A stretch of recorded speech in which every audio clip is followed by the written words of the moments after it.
أعوذ بالله من الشيطان الرجيم بسم الله الرحمن الرحيم يا أيها الذين آمنوا إنا من أزواجكم وأولادكم عدوا لكم إنا من أزواجكم وأولادكم عدوا لكم فاحذروهم وإن تعفوا وتصفحوا وتغفروا فإن الله غفور رحيم صدق الله العلي العظيم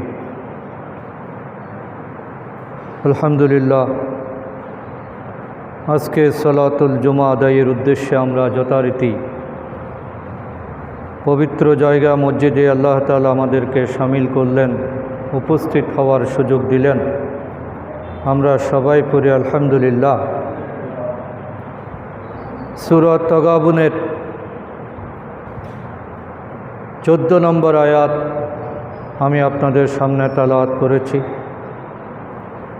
আল্লাহ সুবহানাহু ওয়া তাআলা এই আয়াতের মধ্যেই আমাদের জীবনের একটি গুরুত্বপূর্ণ বিষয়ে দৃষ্টি আকর্ষণ করেছেন। মানুষ পরিবারে জন্মগ্রহণ করে স্বামী স্ত্রীর বন্ধন দিয়েই পারিবারিক যাত্রা শুরু হয়। সেই পরিবারের ছেলে মেয়ে, মা বাবা, আত্মীয় স্বজন অনেকেই সম্পৃক্ত থাকেন। পরিবারকে কেন্দ্র করেই আমাদের জীবন পরিচালিত হয়। আমাদের জন্ম, আমাদের বেড়ে ওঠা, আমাদের টিকে থাকা, আমাদের মৃত্যুবরণ, আমাদের বিশ্রাম, আমাদের দুনিয়াবি সমস্ত প্রয়োজন মেটানোর প্রধান স্থান হলো পরিবার।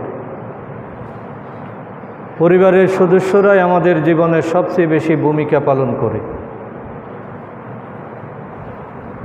সেই পরিবার যাতে আমাদের আখিরাত ধ্বংস করে দিতে না পারে, তাদের ব্যাপারে আমাদের করণীয় কি? আল্লাহ তাআলা সেই কথাটাই মূলত এখানে উল্লেখ করেছেন। বিশেষ করে এই কথাগুলো ঈমানদারদের জন্য। ঈমানদারদেরকে উদ্দেশ্য করেই আল্লাহ তাআলা যখন কোনো কথা বলেন তখন সেটা অনেক বেশি ওজনদার হয়ে যায়, গুরুত্বপূর্ণ হয়ে যায়। দিক নির্দেশক আয়াত হলো আজকের সূরা তাগাবুনের এই 14 নম্বর আয়াত। আল্লাহ তাআলা ঈমানদারদেরকে সম্বোধন করে বলছেন, ইয়া আইয়ুহাল্লাযীনা আমানু, হে ঈমানদার লোকেরা, হে লোকেরা যারা ঈমান এনেছো, যারা আল্লাহর জন্যেই সব কিছু করো এবং আল্লাহর সন্তুষ্টি যাদের জীবনের লক্ষ্য, তোমাদের উদ্দেশ্য করেই আমি ঘোষণা করছি, ইন্না মিন আজওয়াজিকুম ওয়া আওলাদিকুম আদুওয়াল লাকুম, নিশ্চয়ই তোমাদের কারো কারো স্ত্রী অথবা কারো কারো জীবন সঙ্গী বা জীবন সঙ্গিনী এবং তোমাদের সন্তান সন্ততি কেউ কেউ তোমাদের জন্য আদুওয়াল লাকুম, তোমাদের শত্রু। সব জীবন সঙ্গী বন্ধু হতে পারে না, সব সন্তান বন্ধু হতে পারে না।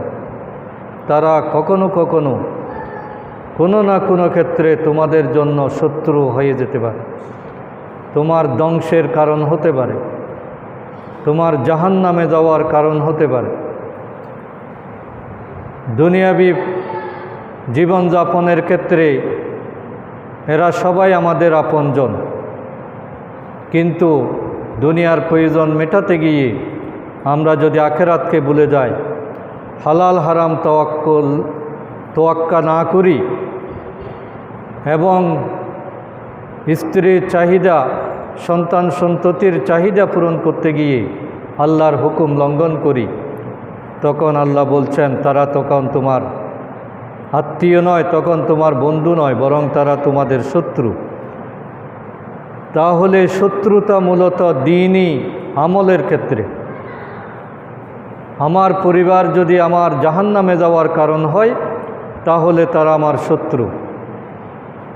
আমার ফ্যামিলির ডিমান্ড যদি আমাকে অন্যায়ের দিকে ধাবিত করে, হারামের দিকে ধাবিত করে, কবিরা গুনাহের দিকে আমাদেরকে লিপ্ত করে, তাহলে রক্তসূত্রে তারা আমার আত্মীয় হলেও, বন্ধুত্ব হলেও, তাদের জন্য আমি অনেক কিছু স্যাক্রিফাইস করলেও আল্লাহ বলছেন তারা তোমার শত্রু।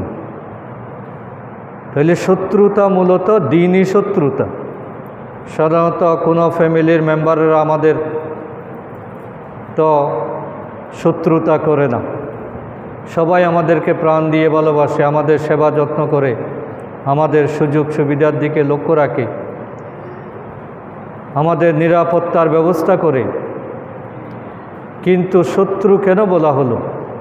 আল্লাহ তাআলা শত্রুতাটা মূলত এই জন্যই উল্লেখ করেছেন, যদি আমরা দ্বীনি দায়িত্ব পালনে তাদের কারণে অবহেলা করি। পারিবারিক প্রয়োজন মেটাতে গিয়ে আমি যদি আল্লাহ তাআলার হুকুম অমান্য করি, তখন এই আপনজনেই আমার শত্রু হিসেবে দেখা দেয়। আল্লাহ এখানে মূলত পরকালীন জিন্দেগিকে সামনে রেখেই ঈমানদারদেরকে সতর্ক করেছেন যে তোমাদের কোনো সময় তোমার স্ত্রী, তোমার স্বামী, তোমাদের জীবন সঙ্গী বা সঙ্গিনী এবং তোমার সন্তান সন্ততিদের মধ্যে কেউ কেউ তোমাদের শত্রু হয়ে যেতে পারে।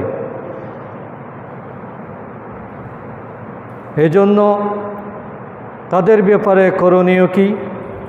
আল্লাহ বলছেন আদুউল্লাকুম ফাহজারুহুম, তাদের ব্যাপারে তুমি সতর্ক হও, সতর্ক থেকো, গা ভাসিয়ে দিও না, যা বলে তা পূরণ করার চেষ্টা করো না, সব ডিমান্ড তুমি মেনে নিও না, তোমাকে সতর্কতার সাথে তাদের চাহিদা মেটানোর চেষ্টা করতে হবে। ফাহজারুহুম, আল্লাহ তাআলা বলছেন তুমি তাদের ব্যাপারে হুঁশিয়ার থাকো, সাবধান থাকো, সতর্ক থাকো, অ্যালার্ট থাকো। কোন কাজটা তোমার পরকাল ধ্বংস করে দিবে সেটা সম্পর্কে তুমি বিবেচনা করো। দুনিয়ার ভালোবাসা দেখাতে গিয়ে, সম্পর্ক রক্ষা করতে গিয়ে, কাউকে খুশি করতে গিয়ে তুমি আল্লাহকে শত্রু বানিও না, আল্লাহর বিরুদ্ধে যাইও না। তোমাকে বুঝে শুনে হুঁশ রেখে জীবনযাপন করতে হবে। ভালোবাসার আতিশয্যে তুমি ইসলামের বিধিবিধানকে তুমি অস্বীকার করতে পারো না। ওয়াইন তাফু ওয়া তাসফাহু ওয়া তাগফিরু, এক্ষেত্রে তারা যদি তোমার মন মতো না হয়, তাদের কারণে যদি তোমার দিন পালন করতে, ইসলামের উপর আমল করতে তোমার যদি কষ্ট হয়,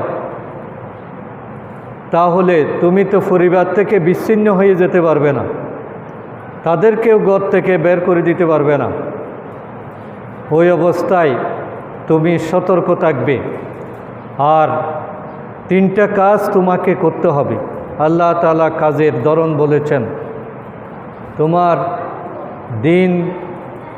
দিনী মেজাজ সংরক্ষণের জন্য, দিনী পরিবেশ সংরক্ষণের জন্য, সম্পর্ককে মধুর করার জন্য, অন্যায় থেকে বেঁচে থাকার জন্য, তাদের বাড়াবাড়িটাকে প্রশ্রয় না দিয়ে তুমি বরং তোমার পারিবারিক জিন্দেগিতে যে পদ্ধতিটা অবলম্বন করো সেটা হলো ওয়াইন তাফু ওয়া তাসফাহু ওয়া তাগফিরু, তুমি কিছু কিছু জিনিস সহনশীল হও। সব জায়গায় মেজাজ দেখালে হবে না। সে ভুল করবে, তারা ভুল করবে, কিন্তু তুমিও যদি ভুল করো তাহলে তুমি পারিবারিক জীবনে চলতে পারবে না। এই জন্য তুমি কিছু কিছু জিনিস স্কিপ করে দাও, সেগুলো না দেখার ভান করো, তুমি এগুলো ভুলে যাও, সেগুলো ক্ষমা করে দাও, সেগুলোকে তুমি কম গুরুত্বপূর্ণ মনে করো। ওয়াতাসফাহু, তাদের দুষ্ত্রুটি যদি হয়, তারা যদি অন্যায় করে ফেলে, সেটাকে তুমি ওভারলুক করো, উপেক্ষা করো। সবগুলো গুনে গুনে হিসাব করতে গেলে তুমি চলতে পারবে না। তোমার ব্রেনের মধ্যে যদি সবগুলো জায়গা দাও, প্রত্যেকটা খুঁটিয়ে খুঁটিয়ে যদি তুমি চিন্তা করো, তাহলে তুমি স্ট্রোক করার অবস্থা হবে। মানুষ স্ট্রোক করে কখন? যখন কোনো সমস্যাকে সে বড় করে দেখে এবং সে ভুলতে পারে না, মাপ করতে পারে না, এটাকে সহজভাবে নিতে পারে না। কোনো মানুষ যখন প্রত্যেকটা জিনিস নিজের গাড়ে নিয়ে নেয়, তখন তার ব্রেইনের যেটা ক্যাপাসিটি, এটা ফেল করে। এই জন্য আল্লাহ তাআলা বলছেন, পারিবারিক জীবনে দ্বন্দ্ব থাকবে, সমস্যা থাকবে, বাড়াবাড়ি থাকবে, সেখানে বিভিন্ন রুচির মানুষ জমা হবে এবং অনেক অন্যায় আবদার করবে, তোমার সাথে অনেক সময় দুর্ব্যবহার করবে, তোমাকে ভুল বুঝবে, তোমার ব্যাপারে বিরূপ মন্তব্য করবে, কিন্তু সবগুলো তুমি কানে নিও না। আল্লাহ তাআলাই বলছেন, তুমি এগুলোকে কি করো? ওয়াতাসফাহু, তুমি কিছু কিছু ভুলে যাও, এগুলোকে অ্যাভয়েড করো। ওয়াতাগফিরু, আর তাদের জন্য আল্লাহর কাছে ক্ষমা চাও, কারণ তুমি হলা পরিবারের লিডার। পরিবারের প্রধান যদি আল্লাহর কাছে ক্ষমা চায়, আল্লাহ তাআলা তাদেরকে সংশোধন করে দিতে পারেন। যে কোনো নেতার কাজ হলো তার অধীনস্থদের ক্ষমা করে দেয়া এবং তাদের জন্য দোয়া করা, তাদের ভুলগুলো সংশোধনের জন্য আল্লাহর কাছে তৌফিক কামনা করা। কোনো নেতা, কোনো পরিবারের প্রধান সব কিছুর জন্য প্রতিশোধ নিতে পারে না। প্রতিশোধ নিলে সেই পরিবার চলবে না। এজন্য আল্লাহ তাআলা 3টা কর্মসূচি আমাদেরকে বলেছেন, ওয়াইন তাফু ওয়াতাসফাহু ওয়াতাগফিরু, তোমরা তাদেরকে মার্জনা করো, তাদের দুষ্ত্রুটিকে উপেক্ষা করো এবং তাদেরকে ক্ষমা করে দাও। ফাইনাল্লাহা গফুরুর রহিম, কারণ তুমি মনে রেখো যে নিশ্চয়ই আল্লাহ হচ্ছেন ক্ষমাশীল, আল্লাহ পরম দয়ালু। দুনিয়ার সৃষ্টি সবাই আল্লাহর নাফরমানি করে, কিন্তু আল্লাহ তো সাথে সাথে প্রতিশোধ নেন না। কত নাফরমানকে তিনি লালন পালন করছেন, তার অক্সিজেন তো তিনি বন্ধ করে দেন না। কত আল্লাহর বিরোধী মানুষ আল্লাহ বৃষ্টি দিয়ে, আলো দিয়ে, পানি দিয়ে তাকে বাঁচিয়ে রেখেছেন, কারণ তিনি গফুরুর রহিম, তিনি সাথে সাথে অ্যাকশানে যান না। সুতরাং আমি যদি সব কিছু ক্ষমা করতে পারি, আমার এত বিরোধিতা করা সত্ত্বেও আমি যদি মাফ করে দিতে পারে, তুমি আমার বান্দা হয়ে, আমার সৃষ্টি হয়ে, তুমি কেন এই গুণাবলীগুলো নেওয়ার চেষ্টা করবে না?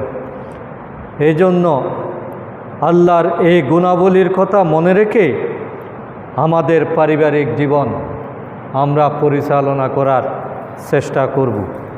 এটাই হলো এই আয়াতের মোটামুটি অর্থ। এখানে 4টা অংশে আমরা কথা বললাম। এই কথাগুলো মূলত ঈমানদারদেরকে উদ্দেশ্য করে। আল্লাহ তাআলা বলছেন, তোমার জীবন সঙ্গী বা সঙ্গিনী, স্বামীর জন্য স্ত্রী, স্ত্রীর জন্য স্বামী, ছেলে অথবা মেয়ে কোনো কোনো সময় তোমার জাহান্নামে যাওয়ার কারণ হতে পারে, তোমার শত্রুতে পরিণত হতে পারে। এই অবস্থায় তোমাকে সতর্ক থাকতে হবে, তোমাকে সাবধান হতে হবে, তাদের কর্মপন্থা সম্পর্কে তোমাকে ভালো জ্ঞান অর্জন করতে হবে এবং তুমি ডাইরেক্ট অ্যাকশনে না গিয়ে তাদের ব্যাপারে তুমি নরম সহনশীল নীতি অবলম্বন করো। তাদের কিছু কিছু বিষয় তুমি উপেক্ষা করো, এগুলো সব হিসাবের মধ্যে নিও না যে এই কথাটা এভাবে কেন বলল, আমি এত কিছু তার জন্য করলাম আর আমাকে এরকম বলতে পারলো, আমি আমার ছেলের জন্য এত কিছু করলাম আর আমার বিপদে সে কোনো কাজে আসলো না, এইরকম সব কিছু হিসাব করার দরকার নেই। বরং তুমি তাদেরকে মাফ করে দেবে, দোয়া করবে। কারণ এই কাজ করার মাধ্যমে তোমার জীবনে যে গুণাবলীটা সৃষ্টি হবে সেটা হলো গফুরুর রহিম।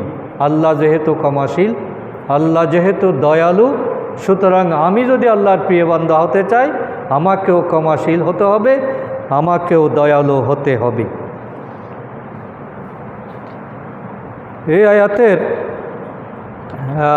বিশাল তাৎপর্য রয়েছে। আসলে পরিবার হলো আমাদের জীবনের প্রথম স্টেশন এবং সবচেয়ে গুরুত্বপূর্ণ জায়গা। একমাত্র মানুষের এই পরিবার রয়েছে, আনুষ্ঠানিক পরিবার আছে মানুষের, অন্যান্য প্রাণীর পরিবার নাই।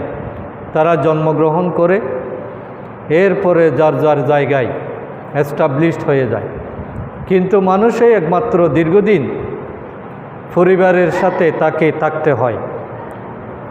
এই জন্য একটি সুন্দর পরিবার গঠন করা, নিজে জান্নাতের উপযোগী হওয়া, জাহান্নাম থেকে নিজেকে রক্ষা করা, আর পরিবারের সদস্যদেরকে জাহান্নাম থেকে বাঁচানো, এটা একজন ইমানদারের প্রধান কাজ, সবচেয়ে গুরুত্বপূর্ণ কাজ। ইয়া আইয়ুহাল্লাযীনা আমানু কু আনফুসাকুম ওয়া আহলিকুম নারা, হে ইমানদারগণ, তোমরা নিজে বাঁচো এবং তোমার আহলদেরকে জাহান্নামের আগুন থেকে বাঁচাও। তাহলে আগে নিজেকে বাঁচতে হবে, নিজেকে আগে জাহান্নামের আগুন থেকে বাঁচানোর যে জ্ঞান অর্জন করা দরকার, যে চরিত্র গঠন করা দরকার, যে আমল আখলাক দরকার, এগুলো নিজের ভিতর বাস্তবায়ন করা, এটা প্রথম কাজ। ইমানদারের কাজ হলো আগে নিজেকে নিয়ে। আমি নিজে যদি ভুলের মধ্যে থাকি তাহলে আমি আরেকজনকে শুদ্ধের দিকে চালাতে পারবো না। আমার মধ্যে যদি সততা না থাকে, আমি আরেকজনকে সততার কথা বললে এটা কাজে আসবে না। এই জন্য আল্লাহ আগে বলেছেন কু আনফুসাকুম, তুমি নিজে আগে নিজেকে রক্ষা করো, তুমি নিজে বেঁচে যাও, আগুন থেকে বাঁচো, এরপরে তোমার আহলদেরকে আগুন থেকে বাঁচানোর চেষ্টা করো। তাহলে এই আহলদেরকে, পরিবারের সদস্যদেরকে আগুন থেকে বাঁচানোর জন্য আমাদেরকে মৌলিকভাবে প্রধানত তিনটি কাজ করতে হবে। তিনটি দায়িত্ব যদি পরিবার প্রধান পালন না করেন তাহলে তিনি নিজেও জাহান্নামের দিকে যাবেন, পরিবারের সদস্যরাও জাহান্নামী হওয়ার সম্ভাবনা থেকে যায়। এক নাম্বার হলো সবাই উপযুক্ত এবং নৈতিক ইসলামী শিক্ষা অর্জন। একটা পরিবারের সবচেয়ে প্রধান ডিমান্ড হলো সবাইকে দ্বীনি শিক্ষা দেওয়া। আমার ছেলে ডাক্তার হলো, ইঞ্জিনিয়ার হলো, দুনিয়ার অনেক সার্টিফিকেট, কিন্তু সে নামাজ জানে না, সে শরীয়তের হুকুম হাকাম বুঝে না, হালাল হারাম বাজ বিচার করতে পারে না, তাহলে অভিভাবক হিসাবে, পিতা হিসাবে আমি ব্যর্থ। একজন অভিভাবকের জন্য সবচেয়ে বড় প্রয়োজন হলো তাকে কোরআনমুখী করা, তাকে দ্বীন শিখানো, তাকে নামাজি বানানো, তাকে নৈতিক চরিত্র শিক্ষা দেওয়া, তাকে শিরিক থেকে বাঁচানো, তাকে তাওহীদের জ্ঞান দেওয়া, রসুলের আদর্শের দিকে পরিচালিত করা। প্রত্যেক অভিভাবকের উপর এটা ফরজ। 7 বছর বয়স থেকে নামাজের অর্ডার করতে হবে, 10 বছর বয়স থেকে নামাজে আসার জন্য বাধ্য করতে হবে, এবং আল্লাহর কোরআন যাতে সে শিখে তার জন্য যথাযথ উদ্যোগ ব্যবস্থা, এটা অভিভাবক হিসাবে আমার ইমানি দায়িত্ব। নৈতিক শিক্ষা দেওয়া, সে যাতে মোরাল্লি একজন আল্লাহর বান্দা হয়, দুনিয়ার পিছনে যাতে না ছুটে, বরং আখিরাতের জীবনকে যাতে সে অগ্রাধিকার দেয়। এই দায়িত্বটা যদি আমরা পালন করতে না পারি, তাহলে দুনিয়াতে হয়তো আমরা নাম ডাক পাবো, সফল হব, ব্যবসা বাণিজ্য বাড়বে, বিল্ডিং হবে, ক্ষমতা পাবে, কিন্তু আখিরাতে আমি ক্ষতিগ্রস্ত হয়ে যাব। এজন্য আমাদের পরিবারকে যদি আমরা জাহান্নাম থেকে বাঁচাতে চাই, প্রধান এবং প্রথম কাজ হলো সকলকে উপযুক্ত এবং নৈতিক শিক্ষা দেওয়া। 2 নম্বর দায়িত্ব হলো তাদেরকে যথাযথভাবে তত্ত্বাবধান করা এবং প্রত্যেকের সুযোগ সুবিধা নিশ্চিত করা। আমার অবহেলার কারণে কেউ যাতে বঞ্চিত না হয়, আমার ক্যাপাসিটি যতটুকু আছে সবাইকে সমানভাবে সেটা দেওয়া, তার সুযোগ সুবিধাকে নিশ্চিত করা, তার জন্য থাকার ব্যবস্থা করা, খাওয়ার ব্যবস্থা করা, পরনের ব্যবস্থা করা এবং উপযুক্ত জ্ঞান অর্জনের জন্য ব্যবস্থা করে দেওয়া, তাকে যথাযথ গাইড করা, তার অসুস্থ হলে সেটার জন্য যথাযথভাবে চিকিৎসা করা, এইগুলো পরিবারের প্রধান হিসাবে আমাদের দায়িত্ব। এক্ষেত্রে কোনো ধরনের বৈষম্য করা যাবে না। ছেলের জন্য একরকম, মেয়ের জন্য আরেক রকম, যাকে পছন্দ হয় তাকে একটু বেশি দিলাম, যে আমার কথা কম শুনে তাকে কম দিলাম, সম্পত্তি থেকে মাহরুম করলাম, ত্যায্য পুত্র করলাম, এইগুলো কিন্তু ইসলাম অনুমোদন করে না। আল্লাহ যে অধিকারটা দিয়েছেন, আমি বান্দা হিসেবে আল্লাহর দেওয়া অধিকার থেকে আমি তাকে বঞ্চিত করতে পারি না। প্রত্যেক সন্তানের, পরিবারের প্রত্যেক সদস্যের, বিশেষ করে স্বামীর জন্য স্ত্রীর অধিকারের প্রতি যথাযথ খেয়াল রাখা, এটা ইমানি দায়িত্ব। কারণ এই মহিলাটা সব কিছু ছেড়ে আমার কাছে এসেছে, আমাকে তো কিছুই ছাড়তে হয় নাই, আমি আমার বাড়িতেই আছি, আমার মা বাবা নিয়েই আছি, কিন্তু যে মেয়েটা আমার সাথে সম্পর্ক হলো, আমার কাছে চলে আসলো, সে তো সব কিছু ছেড়ে এসেছে, সে এক প্রকার মজলুম। সুতরাং এই অবস্থায় তার অধিকারের প্রতি খেয়াল রাখা, তার সুযোগ সুবিধা এগুলো নিশ্চিত করা, এটা আমার দায়িত্ব। 3 নম্বর হলো আমি সার্বিকভাবে চেষ্টা করব সব কিছু মেনটেন করার জন্য, কিন্তু মানুষের ক্ষমতা সীমাবদ্ধ। মানুষ চাইলে অনেক কিছু দিতে পারে না, করতে পারে না। তাইলে আমি চেষ্টা করার পরে যাও পূর্ণাঙ্গ থাকে, সেগুলো যাতে আল্লাহ তাআলা মিটিয়ে দেন, তার জন্য আল্লাহর কাছে বেশি বেশি দোয়া করা। দোয়া থেকে মাহরুম হওয়া যাবে না, দোয়ার হাতকে কখনো বন্ধ করা যাবে না, এবং নিজের শক্তির উপর কখনো নির্ভর করা যাবে না যে আমার এতগুলো জমি আছে, আমি যদি সমানভাবে দিয়ে দিই তাদের আর কি অসুবিধা। না, আপনি দেওয়ার পরেও আল্লাহ যদি সাহায্য না করেন, তাহলে আপনার দেওয়াতে তাদের কিছুই হবে না।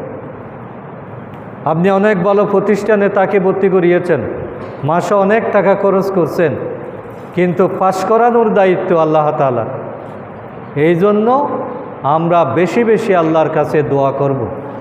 পারিবারিকভাবে 3টা কাজ আমাদের প্রাথমিক কাজ। 1 নম্বর হলো যথাযথ জ্ঞান অর্জন, শিক্ষাদান, নৈতিকতা শেখানো। 2 নম্বর হলো তাদের যা ডিমান্ড, সে ডিমান্ডগুলো সাধ্যমতো পূরণ করা, তাদের ডিমান্ডগুলো যথাযথভাবে হক আদায় করার চেষ্টা করা। আর 3 নম্বর হলো আল্লাহর কাছে বেশি বেশি দোয়া করা। রাসূল সাল্লাল্লাহু আলাইহি সাল্লাম বলেছেন যে আমরা যদি পরিবারে সম্মান আনতে চাই, বরকত আনতে চাই, আমাদের পরিবারটা ইসলামী পরিবার হোক, আমাদের পরিবারটা শান্তির পরিবার হোক, বরকত আসুক, সবার মধ্যে মিল মহব্বত থাকুক, ভালোবাসা নিয়ে সবাই জীবনযাপন করুক, কোনো ধরনের অপরাধের সাথে কেউ জড়িত না হোক, পারিবারিক শান্তি এটা জান্নাতের শান্তি। এই শান্তিটা বহাল রাখার জন্য আল্লাহ রসুল আমাদেরকে 4টা কাজ করতে বলেছেন। কোনো ফ্যামিলিতে যদি 4টা আমল থাকে, তাহলে আল্লাহ বলছেন ওই পরিবার বরকতময় হবে, ওই পরিবারে শান্তি আসবে, ওই পরিবারের সদস্যদের মধ্যে মিল মহব্বত থাকবে, সহানুভূতি থাকবে, একে অপরের দুঃখ বোঝার চেষ্টা করবে, কেউ কারো উপর অন্যায় করবে না, বাড়াবাড়ি করবে না, মন খারাপ করবে না। এবং 4টা আমলেই খুবই সহজ। 1 নম্বর আমল হলো বেশি বেশি সালাম দেওয়া। পারিবারিক সদস্যদের মধ্যে সালামের প্রচলনটা সবচেয়ে বেশি থাকবে। স্বামী স্ত্রীকে সালাম দেবে, স্ত্রী স্বামীকে সালাম দিবে,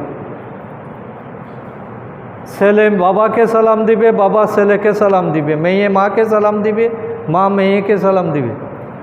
এইভাবে পারস্পরিক সালামের প্রতিযোগিতা একটা ফ্যামিলিতে যত বেড়ে যাবে, পারিবারিক বরকত তত তাড়াতাড়ি সেখানে নেমে আসবে।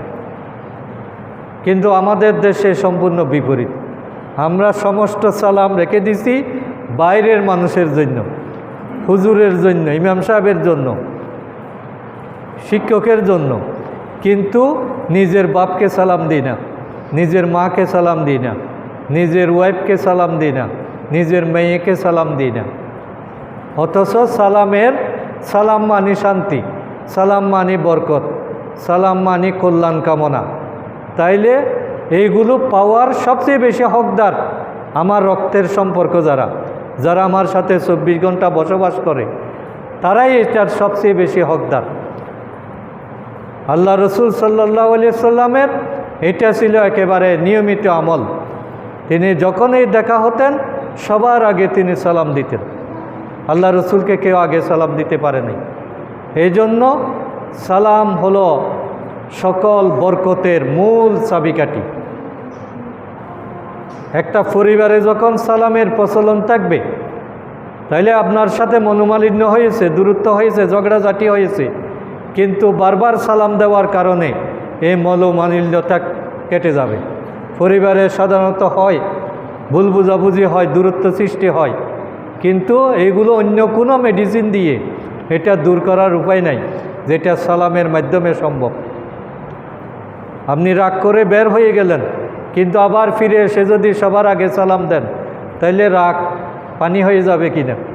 এই জন্য আল্লাহ রসুল বলছেন, তোমরা যদি পারিবারিক বরকত কামনা করো তাহলে বেশি বেশি সালামের প্রচলন করো। 2 নম্বর বরকতের কাজ হলো মেহমানদারি করা। মেহমানকে কখনো আপদ মনে করা যাবে না। যেমনে সমস্যায় আছে, ইনকাম নাই, পকেটে টাকা নাই, আর মেহমান কতগুলো এসে বসে আছে, এই রকম ধারণা করাটা এটা সম্পূর্ণ ভুল। কারণ কোনো মেহমান আপনার রিজিক থেকে খায় না। প্রত্যেক মানুষ তার রিজিকটাই খেতে পারে। চেষ্টা করলেও একজনের রিজিক আরেকজনে খেতে পারবে না, এবং কেউ কারোর রিজিক আরেকজনকে দিতেও পারবে না। তাহলে মেহমান হলো সৌভাগ্যের প্রতীক, বরকতের প্রতীক। আল্লাহ তাআলা যখন কাউকে পছন্দ করেন তখন তার বাড়িতে মেহমান পাঠিয়ে দেন। এই জন্য সাহাবায়ে কেরামের একটা নিয়মিত আমল ছিল, তারা মেহমান ছাড়া কখনো আহার করতেন না, রাস্তায় দাঁড়িয়ে থাকতেন, যতক্ষণ মেহমান পাওয়া না যায় ততক্ষণ তিনি খেতে বসতেন না। কারণ এটাই বরকত। মেহমানেরা যতটুকু খায় তার রিজিক থেকেই খায়, এবং উল্টো আমার জন্য বরকত রেখে যায়। আমার শুধু যেটা পরিশ্রম আর থালা বাটি যেগুলো ব্যবহার হয়, আমার কাজ হলো এতটুকু। আমি তাকে 1 পয়সাও খাওয়াতে পারি নাই, আমার রিজিক থেকে 1 টাকাও তাকে দিতে পারি নাই। এতটুকু আস্থা রাখতে হবে, বিশ্বাস করতে হবে, এবং যত বেশি অভাবে পড়বেন তত বেশি মেহমানদারি বাড়িয়ে দিবেন, আল্লাহ তাআলা অভাব মোচন করে দেবেন। যেই পরিবারে নিজের আত্মীয় স্বজন আসতে ভয় পায়, ওই পরিবারে কোনো বরকত থাকে না। বিয়ের আগে বোন আসতো রেগুলার, কিন্তু বিয়ের পরে আর আসতে পারে না, ঝগড়াঝাটি করে, তার সাথে দুর্ব্যবহার করে, ভালো করে আপ্যায়ন করে না, সে মনে কষ্ট নিয়ে চলে যায়। কোনো বোনের মনের কষ্ট নিয়ে যদি আপনার বাড়ি ত্যাগ করে, আপনি প্রস্তুত থাকেন আপনার জিল্লতির জন্য। সে মনে কষ্ট নিয়ে গেছে মানে আপনার জীবনের সমস্ত বরকত চলে গেছে। এই জন্য বোনের মনে কখনো আঘাত দেওয়া যাবে না, কারণ তারা সবচেয়ে বেশি মজলুম। সেও তো আটজনের বাড়িতে চলে গেছে। এই জন্য তাদেরকে মাঝে মধ্যে নিয়ে আসা, একসাথে বসে আদর আপ্যায়ন করা, মন খুশি করা, গিফট দেওয়া, তাদের খোঁজখবর নেওয়া, এটা তাদের জন্য যতটুকু না প্রয়োজন, তার চেয়ে বেশি প্রয়োজন হলো আমার জন্য। আমি যদি আমার পরিবারে বরকত চাই, তাহলে আত্মীয় স্বজনের আসা যাওয়াটাকে বেশি উৎসাহিত করতে হবে। অনেক ফ্যামিলিতে মা বাবা বৃদ্ধ হয়ে যায়, কোনো ইনকাম করতে পারে না। এখন ছেলে মেয়ে সব ইনকামের পথে আছে। ওই মা বাবার জন্য চিকিৎসা খরচ লাগে, এটা ছেলের কাছে বাড়ি মনে হয়। হিসাব নিকাশ করে যে গত মাসে এত টাকা খরচ করলাম, আবার ডাক্তার দেখানো, এইরকম আমরা বলি না। মা বাবার খরচের ক্ষেত্রে কখনো হিসাব করা যাবে না, কারণ আপনি যখন ছোটো ছিলেন আপনার ব্যাপারে মা বাবা কখনো হিসাব করে খরচ করে নাই। যখনই প্রয়োজন হয়েছে তিনি যেভাবেই হোক সেটা মিটিয়েছেন। আপনার জন্যই আপনার বাবা জায়গা জমি বিক্রি করেছে, মার্কেট বিক্রি করে দিয়েছে, ঋণগ্রস্ত হয়েছে, নিজে অসুস্থ হয়ে গিয়েছে, চাকরি চলে গিয়েছে, সব আপনাকে প্রতিষ্ঠিত করতে গিয়ে। সুতরাং আজকে আপনি প্রতিষ্ঠিত হওয়ার পরে সেই মা বাবাকে যদি আপনি কষ্ট মনে করেন, বোঝা মনে করেন, অতিরিক্ত খরচ মনে করেন, তাহলে আপনি হলেন কুসন্তান, আপনার জন্য দুর্ভাগ্য অপেক্ষা করছে। এই জন্য আল্লাহ রসুল বলেছেন, তোমরা যদি বরকত পেতে চাও তাহলে মেহমানদারির পরিমাণ বাড়িয়ে দাও। তুমি যত বেশি মানুষের মন খুশি করবে, মানুষকে খাওয়াবে, আল্লাহ তাআলা কোনো না কোনো উসিলায় তোমাকে অন্য দিক দিয়ে সেটা কভার করে দেবেন। আমি আজকে মেহমানদারি করতে গিয়ে আমার 2000 টাকা খরচ হলো। আপাত দৃষ্টিতে মনে হলো যে পকেটে ছিল 2000, এখন ভবিষ্যতে চলবো কি? কিন্তু না, আল্লাহ ব্যবস্থা করে দিবেন। কিভাবে দিবেন সেটা আপনিও বুঝবেন না। এই 2000 টাকার বিনিময়ে আল্লাহ তাআলা হয়তো এমন একটা দুর্ঘটনা থেকে আপনাকে বাঁচালেন যেখানে 2 লাখ টাকা খরচ হতো। পারেন না আল্লাহ তাআলা? এইভাবেই আল্লাহ তাআলা আমাদেরকে বরকত দেবেন। মেহমানের দোয়ার কারণে, আত্মীয় স্বজনের দোয়ার কারণে আপনার ছেলেটা যদি ভালো রেজাল্ট করে, ভালো একটা চাকরি পায়, মানুষের মতো মানুষ হয়, তাহলে আপনি যা খরচ করেছিলেন তার 1000 গুণ আবার রিটার্ন আসবে কিনা? আসবে। কত ধরনের বালা মুসিবত মেহমান যখন আসে, তিনি যখন খুশি মনে বিদায় নেন, তখন ফ্যামিলির সমস্ত বালা মুসিবতকে তিনি সাথে করে নিয়ে যান। মেহমানের সাথে কিন্তু বালা মুসিবতও বিদায় নেন। এগুলো আমরা দেখি না, এগুলো হাদিসের মধ্যে বলা হয়েছে এভাবে যে মেহমানকে যদি আপনি খুশি মনে বিদায় দেন, তাহলে পারিবারিক অসুস্থতা, পারিবারিক যে অশান্তি, বালা মুসিবত ছিল, আল্লাহ তাআলা সেগুলো ওখানে বিদায় করে দিয়েছেন। আজকে আমরা যত বেশি আত্মকেন্দ্রিক হচ্ছি, তত বেশি আমরা কিন্তু অশান্তি ফিল করছি। স্বামী স্ত্রী 2 জন আছে, কাউকে আর আসতে দেয় না, কারো কোনো খোঁজখবর নেয় না। কেউ আসলেও দুর্ব্যবহার করে, পরবর্তীতে আর আসার সাহস করে না। আপনি ভালো করে খবর নিয়ে দেখেন, তাদের এই 2 জনের মধ্যে আসলে ভালো সম্পর্ক নাই। 2 জন মানুষ খাচ্ছে কিন্তু পেট ভরে না, 2 জন মানুষ ঘুমাচ্ছে, ঘুম আসে না, 2 জন মানুষের অভাব শেষ হয় না, কারণ আপনি আসল বরকতের জায়গা বিচ্ছিন্ন করে দিয়েছে।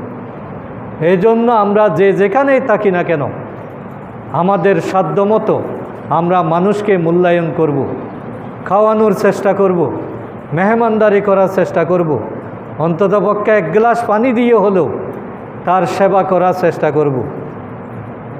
এখানে আমাদের দেশে একটু সমস্যা, যে মেহমানদারি করাটা আসলে বেশি টাফ হয়ে গিয়েছে, যে 6-7টা আইটেম না দিলে মেহমানও রাগ করে। এই জন্য একবার আসলেই কবর হয়ে যায়। কিন্তু মেহমানদারির নিয়ম তো এটা না, মেহমানকেও বুঝতে হবে।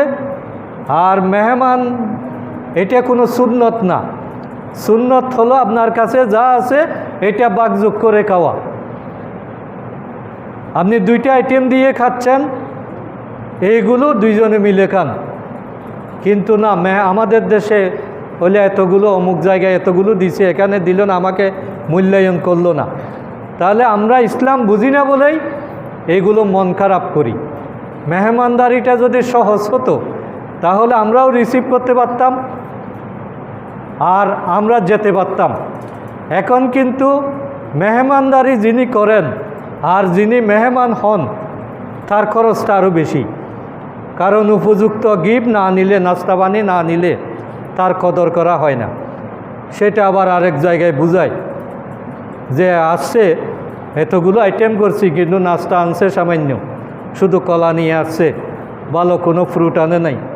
তাহলে এই যে কথাগুলো আমরা বলি এইগুলো কিন্তু খুবই আপত্তিকর। মেহমান কি নিয়ে আসছেন এটা বড় কথা না, তিনি যদি কোনো কিছু নাও আনেন কিন্তু যেটা এনেছেন সেটার কোনো প্রতিদান আমি দিতে পারবো না। তিনি আমার জন্য বরকত নিয়ে এসেছেন, তিনি আমার জন্য রহমত নিয়ে এসেছেন, তিনি আমার বালা মুসিবত দূর করার ব্যবস্থা করেছেন, তিনি আল্লাহর সাথে আমার সম্পর্ক জুড়ে দিয়েছেন, তিনি পরিবারে শান্তি বহন করে এনেছেন, তিনি আমার পরিবারের ভবিষ্যতের ঠিকানা নিয়ে এসেছেন, তিনি আল্লাহর সাথে আমার সম্পর্ক জুড়ে দিয়েছেন। সুতরাং এতগুলো গিফট পাওয়ার পরে আমি কেন তার নাস্তার দিকে খেয়াল করব? তাহলে আমাদের দৃষ্টিভঙ্গি চেঞ্জ করতে হবে, যাতে আমরা সহজভাবে যে কারবারে আত্মীয় স্বজনের বাড়ি বেড়াতে যেতে পারি। এখন আমি বিয়ের বাড়ি যেতে পারি না, কোনো ভালো আত্মীয়ের বাড়ি যেতে পারি না শুধু নাস্তার বইয়ে।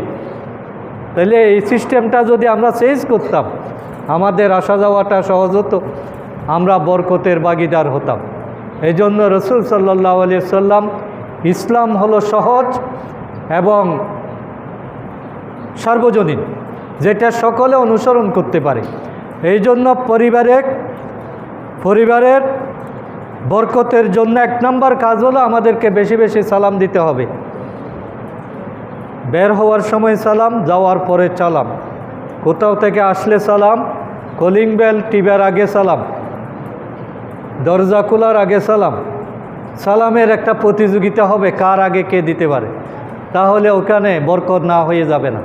2 নম্বর হলো আমরা কোনো মেহমানদারিকে আমরা বর করব না, এটাকে ভয় পাবো না, এটাকে আপদ মনে করব না, এটাকে উৎপাত মনে করব না, এটা কষ্টের উপর আবার কষ্ট এটা মনে করব না, বরং খুশি মনে তাকে বিদায় করার চেষ্টা করব। যতটুকু আছে সাধ্যের মধ্যে আমরা তাকে ভালো খাওয়ানো, ভালো আপ্যায়ন করার ব্যবস্থা করব।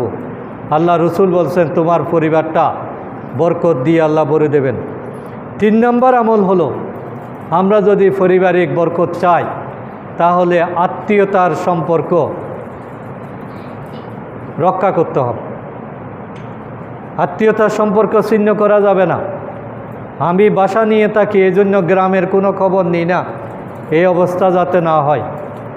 ভাই বোনের খবর, আত্মীয়তার খবর, পাড়া প্রতিবেশীর খবর এবং রক্তের সম্পর্ক যেখানেই থাকুক না কেন তাদের অনুষ্ঠানিতে যাওয়া, তাদের বিপদ আপদে সহায়তা করা, তাদের সাথে যোগাযোগ মেনটেন করা, এটা হলো আমার জীবনের বরকতের উসিলা। বরকত পেতে চাইলে এই কাজটা জারি রাখতে হবে। সম্পত্তির কারণে যদি আমি ভাইয়ের সম্পর্ক ক্ষুণ্ণ করি, যেটা 1 হাত জায়গার জন্য নিজের ভাইকে হত্যা করছে, 1 হাত জায়গা দিলে ছোটো ভাইটা ভালোভাবে চলতে পারে, পথটা বড় হয়, এতটুকু ত্যাগ স্বীকার করে না। নিজের পুকুরের পানিগুলো আমার জমিতে আসছে এই জন্য জায়গাটা বন্ধ করে দেয়। এই যে ছোটোখাটো বিষয় নিয়ে আমরা মানুষের হক নষ্ট করি, আরেকজনের সুবিধাটাকে আমরা সহ্য করতে পারি না। আল্লাহ রসুল বলছেন তুমি বরকত থেকে বঞ্চিত হয়ে যাবে। যে জায়গার জন্য তুমি আজকে ভাইয়ের সম্পর্ক নষ্ট করলা, তুমি এই জায়গা ফেলে চলে যাবে। এই জায়গা তো তোমার সাথে কবরে যাবে না, কিন্তু কবরে নামাবে তোমার ভাই, তোমার জানাজা পড়বে তোমার ভাই, তোমার ছেলে মেয়েকে দেখবে তোমার ভাই, তোমার জায়গা জমিন তোমার ছেলে মেয়ের কোনো প্রয়োজন মেটাতে পারবে না। সুতরাং আমরা যাতে এই ভুলগুলো না করি, সামান্য দুনিয়াবি স্বার্থে আমরা যাতে আখেরাতকে স্থায়ীভাবে নষ্ট না করি, বরকতের দরজা যাতে বন্ধ না করি। আত্মীয়তার সম্পর্ক এটা বড় মারাত্মক, ঈমান চলে যাবে, ঈমানের সাথে মৃত্যু হবে না যারা আত্মীয়তার সম্পর্ক ক্ষুণ্ণ করে।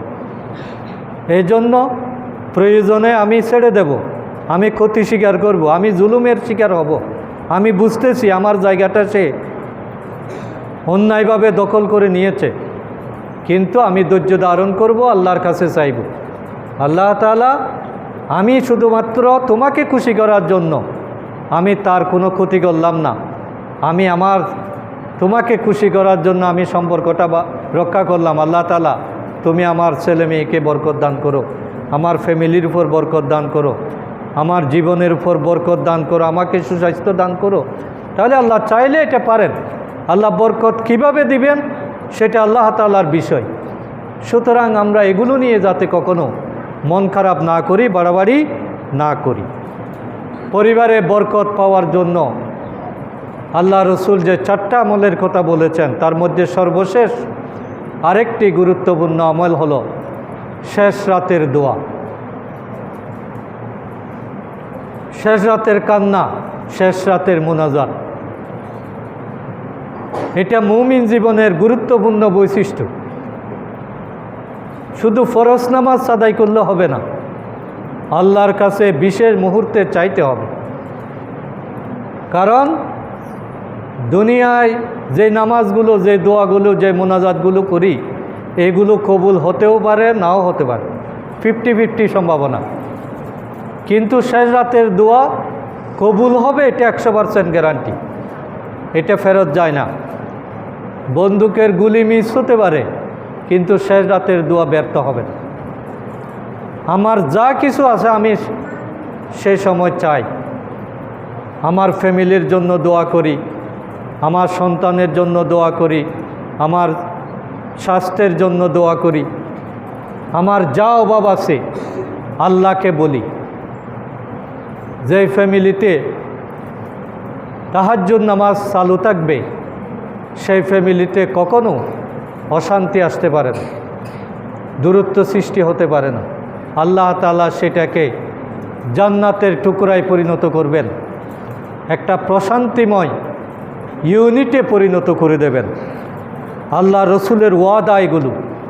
আল্লাহ রসুল আমাদেরকে খুশখবর দিয়েছেন যে আমরা যদি পারিবারিক জীবনটাকে সুন্দর করতে চাই, তাহলে মিনিমাম এই 4টা আমল যাতে আমরা কখনো ছেড়ে না দিই। আমরা সালাম দেব বেশি বেশি, আমরা মেহমানদেরকে মূল্যায়ন করব, আত্মীয়তার সম্পর্ককে ছিন্ন হতে দেব না, আর আল্লাহর কাছে শেষ রাতে উঠে বেশি বেশি কান্নাকাটি করব, দোয়া করব, আল্লাহকেই বলবো। শেষ রাতে যখন আমি আল্লাহর কাছে দাঁড়াই, তখন আমার কাছে মনে হবে যে দুনিয়ার সব কিছু আমার কথা শোনার জন্য অপেক্ষা করছে। আপনি দেখবেন প্রকৃতি নীরব নিস্তব্ধ, একটা গাছের পাতাও নড়ে না, সব কিছু নীরব হয়ে আমি কি বলি সেটা যেন শোনার জন্য প্রস্তুত থাকেন। আর আল্লাহ নিজেই বলেছেন, বান্দা তোমার কি দরকার আমার কাছে বলো, আমি দেওয়ার জন্য এসেছি। এগুলো আল্লাহর ফেরত নেন না, বান্দারা যে যতটুকু নিতে পারে সে রাতে নিয়ে যাবে। যেগুলো থেকে যায় আল্লাহ তাআলা ওই সোয়াবগুলো, ওই বরকতগুলো পাহাড়ের মধ্যে ঢেলে দেন, সাগরের মধ্যে ঢেলে দেন, কিন্তু আসমানে আর ফেরত নেন না। এই জন্য পাহাড়ে গাছপালা এমনিই হয় বরকতের জায়গা, সমুদ্রে হাজার হাজার মাছ এমনিই বড় হয়, কারণ বরকতের জায়গা। তাইলে আমাদের জীবনে কোনো অভাব থাকবে না আমরা যদি শুধুমাত্র এই একটা আমলের ব্যাপারে গুরুত্ব দিতে পারি। প্রতিদিন না হলে অন্ততপক্ষে সপ্তাহে 2 দিন মাঝে মধ্যে চেষ্টা করা, তাহলে আল্লাহ তাআলা আমাদের জীবন, আমাদের পরিবার বরকত দিয়ে আল্লাহ তাআলা ভরে দেবেন ইনশাআল্লাহ। আল্লাহ তাআলা আমাদের সকলকে কবুল করুন। সুবহানাকাল্লাহুম্মা ওয়া বিহামদিকা আশহাদু আন